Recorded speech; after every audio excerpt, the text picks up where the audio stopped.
Hi, this is Dave Frayne from Tools of the Trade. Today I'm going to show you the features of SawStop's new Jobsite table saw. This saw has been a long time coming. SawStop has made cabinet saws and contractor saws for a good 10 years. This saw just came out in March of 2015.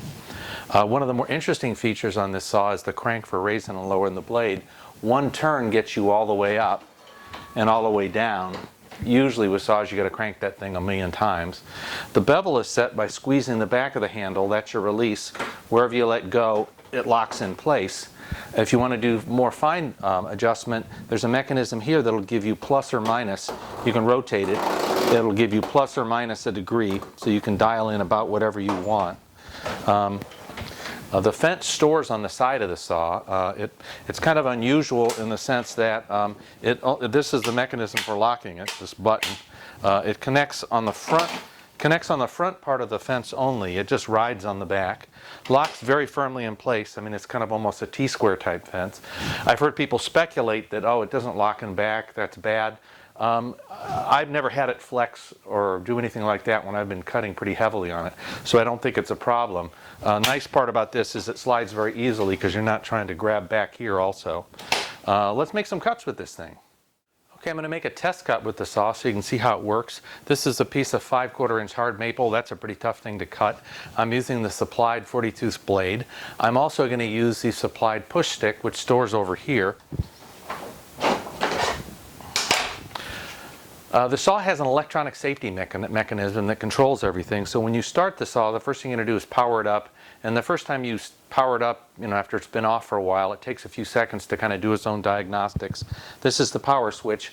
When I flip it on, you'll see this red light flashing while it checks itself out. Once that red light goes off and the green light is on solid, the saw is ready to run. And to turn the saw on, I've got the powered up. Green says it's ready to go. I can flip this on and the saw will come on.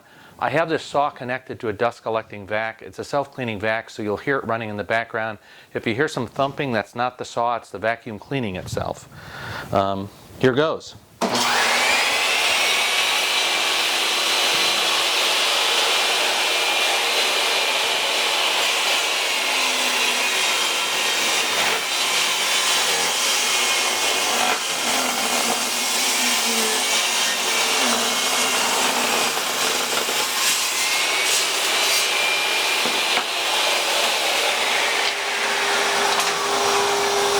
You'll notice it's flashing green. It flashes green when the saw is kind of spinning down. Okay, so I've cut the board. The vacuum is powered down. I haven't done anything else to the power of the saw. If you look, you'll see that it's still green because I haven't turned this power switch off. I could turn this back on and the saw would come right back on. The saw doesn't have to go through diagnostics. It has to go through them once when you first start up, and then it's fine as long as the thing is always powered up. I'm going to take the fence off so that you can see what's inside the saw. Fence goes down here. The throat plate comes out. There's a little spring-loaded tab. You pull this, it pops out. The spring-loaded tab keeps this from falling out while you're transporting the saw.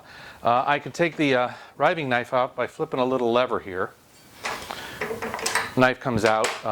It stores with a bunch of spare parts in this box over here. This is where the guard stores. This is where a spare cartridge stores. There's a miter gauge. There's the guard. This is a spare cartridge. We don't need to put this in there because the cartridge that's in there is fine. There's some wrenches here for adjusting things on the machine.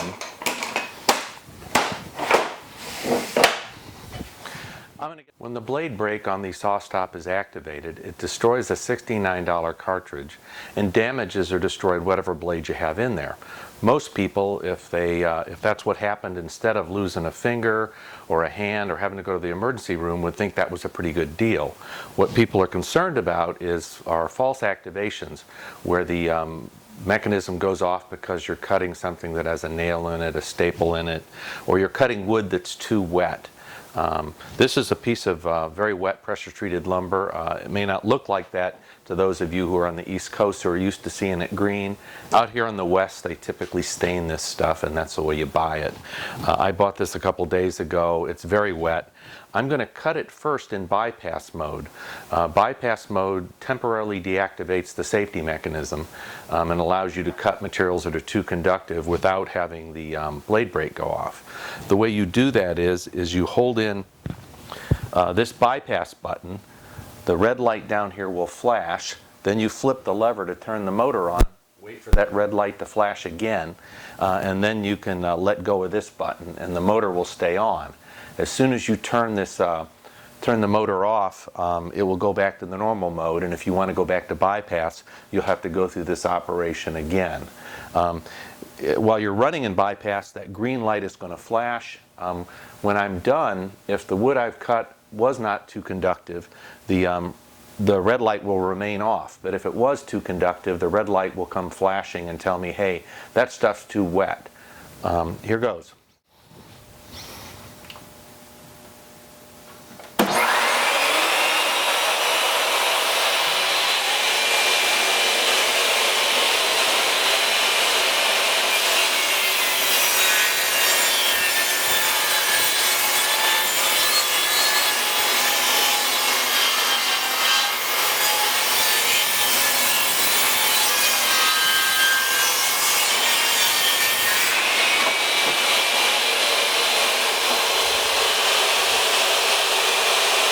As you can see, this is telling me that wood's very wet. I'm going to rip this piece of wet pressure treated lumber again. One of two things could happen. The blade brake could fire and that would destroy the cartridge and damage or destroy the blade. Or the electronic sensors in here will detect that this is very wet wood and put a wet wood overload, which will cause the red light to flash and will slow the motor down or even stop it, telling me, hey, this is way too wet to cut with the safety mechanism on. If you want to cut this stuff, you're going to have to go into the override mode. That's actually kind of a neat feature because it means you don't necessarily destroy the cartridge and blade if you accidentally cut lumber that's too wet. All right, I'm going to try it.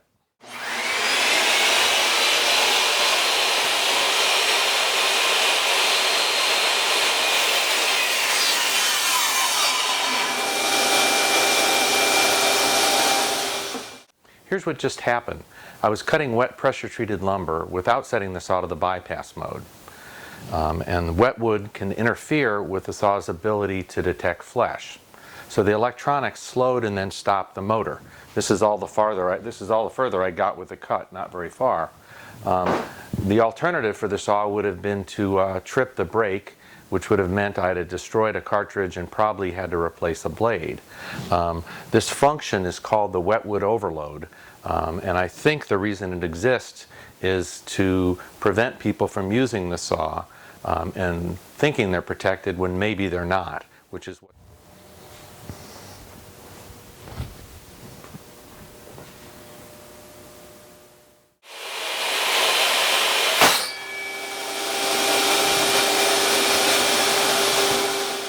Well, that was exciting. As you can see, the blade went below the table.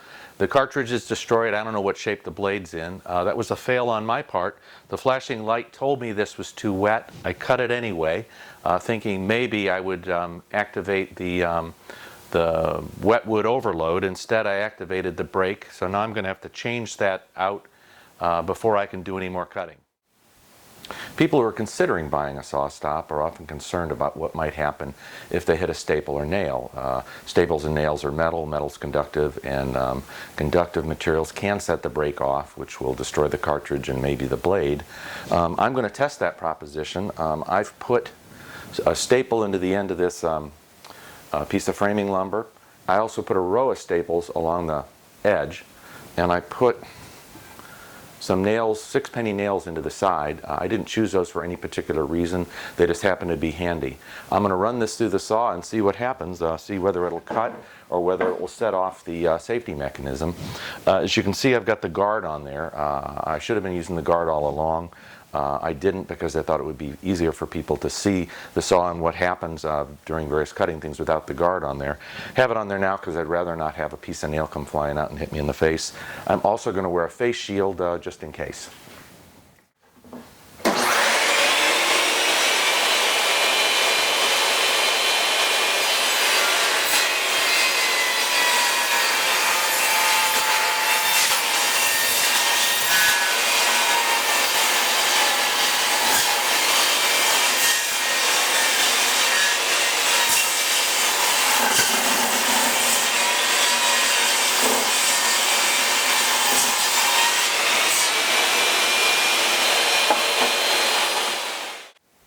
Well, we made it through without setting off the brake. As you can see here, I cut through some of the staples. A few of the staples flew off. Cut through all of the 6-penny nails. That wasn't the best thing to do to the blade, but it was better than jamming the cartridge into it. The blade may be okay. I may have nicked some teeth, but it's still usable. What demonstration of a SawStop would be complete without the hot dog test? I'm going to perform it with sausages. I have 2 sausages because I'm going to perform the test twice. The first time I'm going to have the saw set to bypass mode, and you'll see what happens when flesh meets blade and the safety system is disabled, or in the case of folks who don't have SawStops, what happens when flesh meets blade and you don't have a safety system. The second test I'm going to perform with the in the normal mode, and we'll see what the saw does when it hits the sausage. I'm going to put this lucky sausage off to the side. It gets used in the second test. Normally when people do these tests, they've got like a miter gauge and they run the saw, the hot dog into the saw at 90 degrees. It seems kind of fake to me. I know why they do it. It's easier and safer to do at a trade show. I'm going to run this through here as if I'm ripping this. In fact, I'll set it so it actually cuts. And this is hanging out there a little too far, like somebody who was not careful about where they put their thumb. I'm going to do this in bypass mode so that you'll see what happens.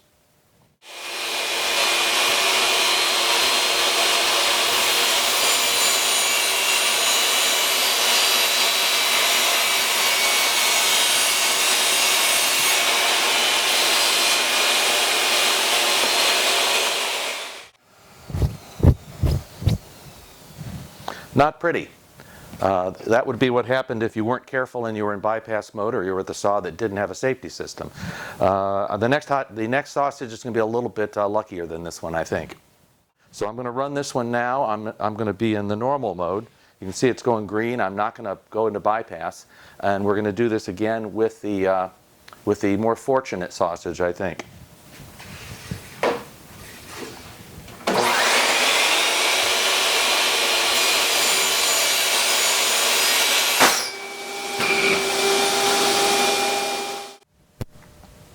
The blade hit the sausage somewhere around here. I'm looking real hard and I cannot see a nick or a scratch. If this had been a person's finger, that person would have really gotten a very good scare, but they wouldn't have been hurt at all. They wouldn't even have to wear a Band-Aid. I tripped the brake by trying to cut a sausage, and what happens when the brake is tripped is it jams itself in the bottom of the blade to stop it from spinning, and the entire arbor assembly swings below the table. I can't use the saw again until after I replace the cartridge and blade and reset the arbor assembly. I've unplugged the saw, taken off the fence, and I'll show you how to replace the blade and cartridge. First, you take off the throat plate. I'm going to pull out the riving knife, and then the procedure, the blade is dropped below the table and I can't get it up until I reset the whole arbor assembly. The procedure for doing that is to crank the blade all the way down and then all the way back up. And this will reset it. Now it's up at an elevation where it's actually easier to get at the thing to remove it. So next I'm going to remove the blade and cartridge. The wrenches store here on back. One of these cartridges, wrenches has got sort of a spatula prying end on it that will help me get the blade and cartridge off of here. This is frozen pretty good.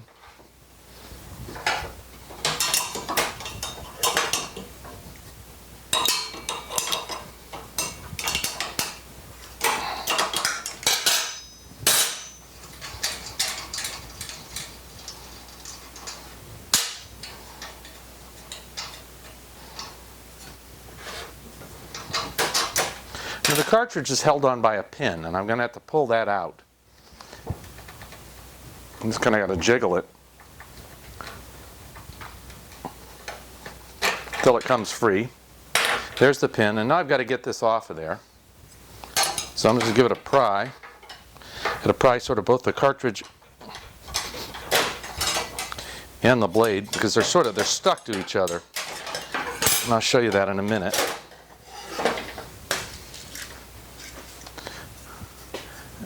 And if you look closely, you can see that the teeth of the blade are just buried right there in the cartridge. I mean, these are stuck together.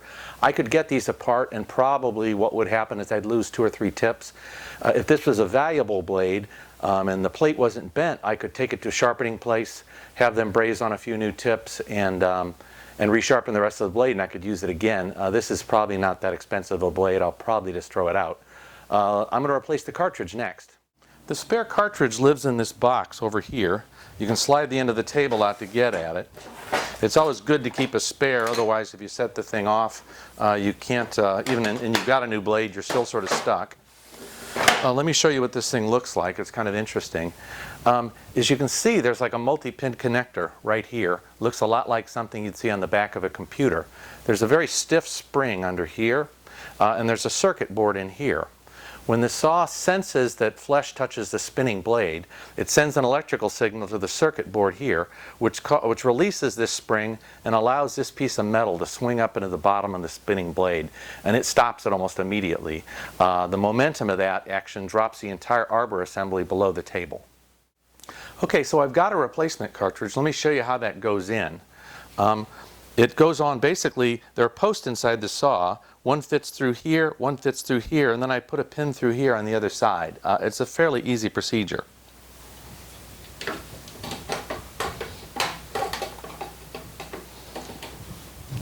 So when I slide it on, the electrical connection is made. I've got this pin. I just put the pin through that third hole and then twist it.